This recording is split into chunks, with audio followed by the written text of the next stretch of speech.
Okay, Dylan Beatty and Sammy Sosa here to explain how the government divides its powers between federal and state. Sammy here on the federal. Let's hear it.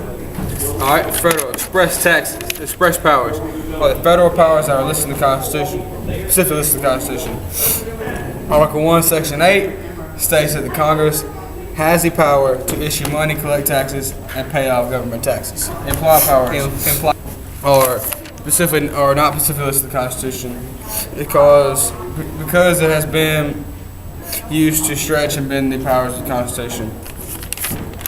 Inherited powers are powers that have been historically realized as natural belongings to the government. And here comes dealing with state powers. State powers are also in the Constitution, although they are not specifically listed. James Madison squeezed it into the 10th Amendment when they wrote the Bill of Rights.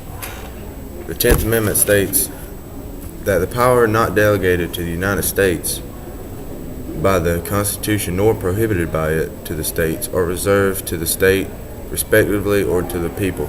What that means is if the Constitution does not give the powers to the federal government nor prohibits them to the state, then they belong to the state or to the people, Alright, this is called the Reserved Powers Clause. An example of state powers, they got the power to regulate speed limits, the ability to regulate marriage, conduct elections, and many more. Alright, next you have your shared powers or concurrent powers. These are powers that both the federal and the state government have. Alright, an example of that is, say you file your income taxes. Well, you can file twice because both state and federal governments take taxes out of your check, so you can file state and federal tax income return.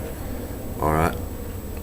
An example of power deemed to the state government is that state governments cannot make money, coin money, import taxes, or export taxes from other states.